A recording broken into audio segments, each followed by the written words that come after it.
Please stop pushing. I can't take this anymore. The concert venue is packed tight. A man behind me keeps pressing into my backside. I'm wearing a mini skirt today with a thong underneath, and it only makes the situation worse. He lifts my skirt and presses himself against my hips. As the atmosphere heats up, someone in front of me slams into me, and I stumble back a step. My body stiffens as I feel like something just slid inside me. My name was Mandy Cox, and I was a diehard fangirl. I wanted a celebrity to notice me, so I dressed for attention.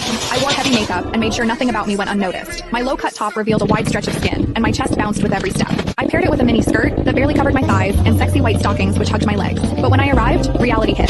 The concert venue was packed so tightly I couldn't move, and the crowd swallowed me whole. The celebrity was never going to notice me. I craned my neck and shouted, "Darling, take me." I never imagined that line would draw the wrong kind of attention. Instead of the celebrity, it caught a filthy creep. After I shouted it, I became aware of a man behind me, repeatedly bumping into me. At first, I brushed it off. In a crowd that dense, accidental contact was easy to explain, but the feeling wouldn't go away. Something hard kept pressing against my butt from behind. I assumed I'd accidentally backed into his hand where it rested behind me, so I turned and offered a polite apology. "Sorry, I didn't mean to bump into you." He paused, then flashed a leering smile and said, "It's okay, I don't mind." When I turned back toward the stage, I felt him press against me again, more deliberate than before. I kept my attention on the celebrity on stage and shut him out. The man became increasingly brazen, pulling up my skirt and pressing close against my backside. I had only a thong on underneath, which left my butt exposed. I felt his touch directly against my skin and assumed it was his finger. Only then did I realize something was wrong. The pressure was warm and solid in a way a finger could never be. My mind lurched as the truth hit me. In the 20 years of my life, this was the first time a man had ever molested me. Fear surged through me, sharp and overwhelming, and my body reacted with an instinct to flee, but there was no way to move. The concert floor was packed wall to wall, leaving me stuck where I stood.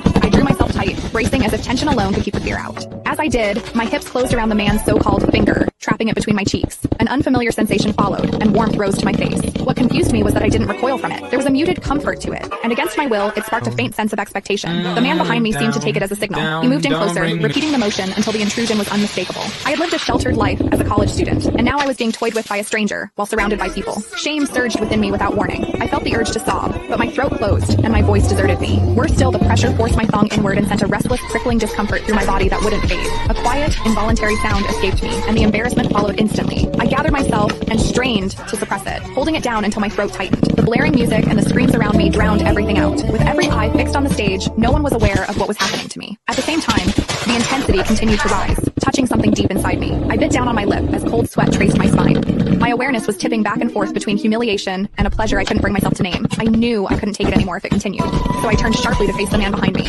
"Please stop pushing. I can't take this anymore." When I finished speaking, the man leaned toward me and whispered in my ear, "Is it exciting, the way I'm pushing against you?" The shame was overwhelming, and I was on the verge of crying. I'm a virgin. I've never done that kind of thing. Please, let me go. He didn't stop. Instead, his gaze burned deeper as he seized my waist, the pressure growing stronger. "You're really a virgin? Then let me show you what it feels like to be a..." Click the link in my bio to get the full story for free.